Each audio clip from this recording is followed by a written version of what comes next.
అందరికీ శుభోదయం. ఈరోజు మనందరికీ అన్ని శుభాలే జరగాలని కోరుకుంటూ మేషం నుండి మీనం వరకు ఉన్న 12 రాశుల వారికి మే 23వ తేదీ 2024 గురువారం రోజు రాశి ఫలాలు తెలుసుకుందాం. మీరు ఇంతవరకు మన ఛానల్ ని సబ్స్క్రైబ్ చేయనట్టయితే వెంటనే సబ్స్క్రైబ్ చేసుకుని పక్కనే ఉన్న బెల్ ఐకాన్ నొక్కి అందులో ఆల్ అనే ఆప్షన్ ను ఎంచుకోండి. దాని ద్వారా మేము చేసే వీడియోస్ అప్లోడ్ చేయగానే మీకు నోటిఫికేషన్ ద్వారా అందుతాయి. ముందుగా మేషరాశి అనగా అశ్విని నక్షత్రంలోని 4 పాదలవారు, అలాగే భరణి నక్షత్రంలోని 4 పాదలవారు మరియు కృత్తిక నక్షత్రంలోని 1వ పాదం వారు. వస్తు వాహనాలు కొనుగోలు చేస్తారు. సమాజంలో ప్రముఖులతో పరిచయాలు పెరుగుతాయి. చేపట్టిన పనులలో విజయం సాధిస్తారు. సంతానం నుండి శుభవార్తలు వింటారు. వృత్తి ఉద్యోగాలలో కీలక నిర్ణయాలు తీసుకుంటారు. చిన్ననాటి మిత్రులను కలుసుకుంటారు. వ్యాపారాలు మరింత ఉత్సాహంగా సాగుతాయి.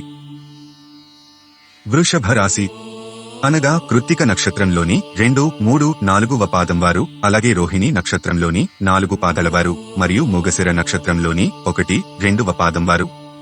కుటుంబ వ్యవహారాలలో స్థిరమైన ఆలోచనలు చేసి మీ విలువ పెంచుకుంటారు. పనులు సకాలంలో పూర్తి చేస్తారు. బంధుమిత్రులతో వివాదాలు ఓ కొలిక్కి వస్తాయి. దూర ప్రయాణాలు లాభిస్తాయి. వ్యాపారాలలో లాభాలు అందుకుంటారు. ఉద్యోగాలలో ఆశించిన అభివృద్ధి కలుగుతుంది. మిథున రాశి అనగా మృగశిర నక్షత్రంలోని 3, 4వ పాదం వారు, అలాగే ఆరుద్ర నక్షత్రంలోని 4 పాదలవారు మరియు పునర్వసు నక్షత్రంలోని 1, 2, 3వ పాదం వారు.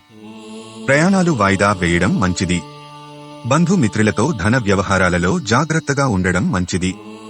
చేపట్టిన పనులు నిదానంగా సాగుతాయి. గృహ నిర్మాణ ప్రయత్నాలు త్వరితగతిన పూర్తి కావు. ఆధ్యాత్మిక చింతన పెరుగుతుంది. వ్యాపారాలు నిరాశ కలిగిస్తాయి. నిరుద్యోగ యత్నాలు కలిసిరావు. కర్కాటక రాశి అనగా పునర్వసు నక్షత్రంలోని 4వ పాదం వారు, అలాగే పుష్యమి నక్షత్రంలోని 4 పాదలవారు మరియు ఆశ్లేష నక్షత్రంలోని 4 పాదలవారు. చేపట్టిన పనులు సకాలంలో పూర్తి చేస్తారు. గృహమున కొందరి ప్రవర్తన ఇబ్బంది కలిగిస్తుంది. వృత్తి ఉద్యోగాలలో నూతన ప్రోత్సాహకాలు అందుకుంటారు. ఇతరుల నుండి అవసరానికి సహాయం అందుతుంది. స్థిరాస్తి క్రయ విక్రయాలు లాభిస్తాయి. సింహరాశి అనగా మఖ నక్షత్రంలోని 4 పాదలవారు, అలాగే పుబ్బ నక్షత్రంలోని 4 పాదలవారు మరియు ఉత్తర నక్షత్రంలోని 1వ పాదం వారు. సోదరులతో స్థిరాస్తి వివాదాలు కలుగుతాయి. విందు వినోదాది కార్యక్రమాలలో పాల్గొంటారు. కుటుంబ సభ్యుల సహకారంతో ముఖ్యమైన పనులు పూర్తి చేస్తారు. వృత్తి ఉద్యోగమున అప్రయత్న కార్యసిద్ధి కలుగుతుంది. గృహమున బంధుమిత్రుల ఆగమనం ఆనందం కలిగిస్తుంది. సంతాన విద్యా విషయంలో శుభవార్తలు అందుతాయి. కన్యా రాశి అనగా ఉత్తర నక్షత్రంలోని 2, 3, 4వ పాదం వారు, అలాగే హస్త నక్షత్రంలోని 4 పాదలవారు మరియు చిత్త నక్షత్రంలోని 1, 2వ పాదం వారు. ఆర్థిక వ్యవహారాలు మరింత ఇబ్బంది కలిగిస్తాయి. జీవిత భాగస్వామితో మనస్పర్ధలు పెరుగుతాయి. గృహంలో చికాకులు పెరుగుతాయి. ఆధ్యాత్మిక చింతన పెరుగుతుంది. వృత్తి ఉద్యోగాలలో కొందరి ప్రవర్తన చికాకు కలిగిస్తుంది. వ్యాపారాలు మందకొడిగా సాగుతాయి. తులా రాశి అనగా చిత్త నక్షత్రంలోని 3, 4వ పాదం వారు, అలాగే స్వాతి నక్షత్రంలోని 4 పాదలవారు మరియు విశాఖ నక్షత్రంలోని 1, 2, 3వ పాదం వారు. ఆలయ దర్శనాలు చేసుకుంటారు. వృత్తి వ్యాపారాలలో స్థిరమైన నిర్ణయాలు తీసుకోకపోవడం వలన నష్టపడతారు. నూతన రుణ ప్రయత్నాలు ఫలిస్తాయి. వృత్తి వ్యాపారాలు మందకొడిగా సాగుతాయి. కుటుంబ వాతావరణం గందరగోళంగా ఉంటుంది. వృధా ఖర్చులు పెరుగుతాయి. దూర ప్రయాణాలు చేస్తారు. ఉద్యోగాలలో అధికారుల నుంచి ఒత్తిడి పెరుగుతుంది. వృశ్చిక రాశి అనగా విశాఖ నక్షత్రంలోని 4వ పాదం వారు, అలాగే అనురాధ నక్షత్రంలోని 4 పాదలవారు మరియు జ్యేష్ఠ నక్షత్రంలోని 4 పాదలవారు. సోదరుల సహాయంతో వివాదాల నుండి బయటపడతారు. బంధుమిత్రుల ఆగమనం సంతోషం కలిగిస్తుంది. ఆర్థిక వ్యవహారాలు సంతృప్తికరంగా ఉంటాయి. వ్యాపార విస్తరణ ప్రయత్నాలు సజావుగా సాగుతాయి. ఉద్యోగస్తులకు పదోన్నతులు పెరుగుతాయి.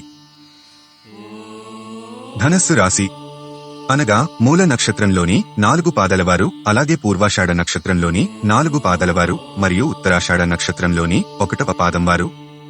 ఆకస్మిక ప్రయాణ సూచనలున్నవి. వృత్తి వ్యాపారాలు మందకొడిగా సాగుతాయి. ఇంతా బయట కొందరి ప్రవర్తన ఆందోళన కలిగిస్తుంది. కుటుంబ వ్యవహారాలలో సొంత నిర్ణయాలు తీసుకోరాదు. ఆలయ సందర్శన చేసుకుంటారు. ఉద్యోగమున అధికారులతో అప్రమత్తంగా ఉండాలి. మకర రాశి అనగా ఉత్తరాషాఢ నక్షత్రంలోని 2, 3, 4వ పాదం వారు, అలాగే శ్రవణ నక్షత్రంలోని 4 పాదాల వారు మరియు ధనిష్ఠ నక్షత్రంలోని 1, 2వ పాదం వారు. ఆర్థికంగా పరిస్థితి ఆశాజనకంగా ఉంటుంది. వృత్తి ఉద్యోగాలలో స్థిరమైన ఆలోచనలు చేసి లాభపడతారు. గృహమున శుభకార్యాలు నిర్వహిస్తారు. చేపట్టిన వ్యవహారాలలో విజయం సాధిస్తారు. వ్యాపారాలలో లాభాలు అందుకుంటారు. ఉద్యోగాలలో ఉత్సాహకర వాతావరణం ఉంటుంది. కుంభరాశి అనగా ధనిష్ఠ నక్షత్రంలోని 3, 4వ పాదం వారు, అలాగే శతభిష నక్షత్రంలోని 4 పాదాల వారు మరియు పూర్వభాద్ర నక్షత్రంలోని 1, 2, 3వ పాదం వారు. చేపట్టిన పనులు నిదానంగా సాగుతాయి. వృత్తి వ్యాపారాలలో ఆశించిన ఫలితాలు రావు. రుణ ప్రయత్నాలు కలిసిరావు. ఉద్యోగమున మీ ప్రతిభకు తగిన గుర్తింపు లభించదు. ఆధ్యాత్మిక చింతన పెరుగుతుంది. ముఖ్యమైన పత్రాల విషయంలో జాగ్రత్త వహించాలి. మీనరాశి అనగా పూర్వభాద్ర నక్షత్రంలోని 4వ పాదం వారు, అలాగే ఉత్తరభాద్ర నక్షత్రంలోని 4 పాదాల వారు మరియు రేవతి నక్షత్రంలోని 4 పాదాల వారు. ఆకస్మిక ధన ప్రాప్తి కలుగుతుంది. వస్త్రాభరణాలు కొనుగోలు చేస్తారు. చిన్ననాటి మిత్రులతో సేవా కార్యక్రమాలలో పాల్గొంటారు. గృహమున బంధు మిత్రుల రాక ఆనందం కలిగిస్తుంది. స్థిరాస్తి వివాదాలు పరిష్కరించుకుంటారు. ఉద్యోగమున అనుకూలత పెరుగుతుంది. ధన్యవాదాలు. ఈ వీడియోలోని కంటెంట్ మీకు నచ్చినట్టయితే లైక్ చేయండి. మీ సందేహాలను కామెంట్ ద్వారా తెలియజేయండి. తప్పక రిప్లై ఇస్తాను. అలాగే ఈ వీడియోను మీ ఫ్రెండ్స్ అండ్ ఫ్యామిలీ మెంబర్స్ కు షేర్ చేయండి. ఇలాంటి మరిన్ని వీడియోల కోసం మన ఛానల్ను వెంటనే సబ్స్క్రైబ్ చేసుకోండి.